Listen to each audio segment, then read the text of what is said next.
Tollywood star hero Nitin తండ్రి అయ్యాడు. ఈ రోజు ఆయన భార్య శాలిని పండంటి బిడ్డకు జన్మనిచ్చింది. ఈ దంపతులకు కుమారుడు జన్మించాడు. నితిన్ ఇంటికి వారసుడు రావడంతో కుటుంబంలో ఆనందం వెల్లివిరిసింది. ఈ విషయాన్ని నితిన్ సోషల్ మీడియా వేదికగా పంచుకున్నాడు. Welcome the new star of our life అంటూ ఓ పిక్ని షేర్ చేశాడు.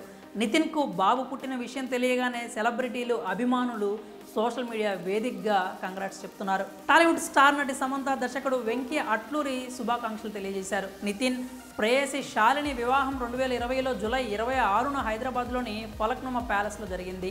ఆ సమయంలో కరోనా సెకండ్ వేవ్ ఉన్నందున నిబంధనలు పాటిస్తూ కొద్దిమంది బంధువులు, సన్నిహితుల సమక్షంలో నిరాడంబరంగా వివాహం చేసుకున్నారు. నాగర్ కర్నూలుకు చెందిన డాక్టర్ దంపతులు సంపత్ కుమార్, నూర్జహాన్ల కూతురు శాలిని నితిన్ 8 ఏళ్లుగా ప్రేమించుకొని పెద్దలను ఒప్పించుకుని మరీ పెళ్లి చేసుకున్నారు. ఇప్పుడు 4 ఏళ్ల తర్వాత వీరి జీవితంలోకి కొడుకు రూపంలో మరో వ్యక్తి వచ్చి చేరాడు. సినీ కెరీర్లో ఎన్నో ఎత్తుపల్లాలు చూశాడు నితిన్ జయం సినిమాతో హీరోగా పరిచయమైన విషయం తెలిసిందే. ఒకానొక సమయంలో నితిన్ నటించిన సినిమాలన్నీ సూపర్ హిట్స్గా నిలిచాయి. అలాగే రాజమౌళి దర్శకత్వంలో సై అనే సినిమా చేశాడు. ఈ సినిమా భారీ విజయాన్ని అందుకుంది. ఈ సినిమా తర్వాత నితిన్ వరుసగా ఫ్లాప్స్ అందుకున్నాడు. ఆ తర్వాత ఇష్క్ సినిమాతో తిరిగి సక్సెస్ ట్రాక్లోకి వచ్చాడు. ప్రస్తుతం నితిన్ 2 చిత్రాలతో బిజీగా ఉన్నాడు. శ్రీరామ్ వేణు దర్శకత్వంలో తమ్ముడు మూవీ చేస్తున్నారు.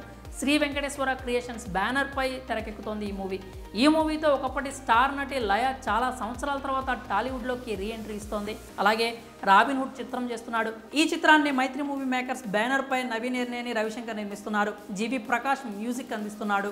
మరి నితిన్, శాలిని దంపతులకు పండంటి మగబిడ్డ పుట్టడంపై మీ శుభాకాంక్షలను కామెంట్స్ రూపంలో తెలియజేయండి.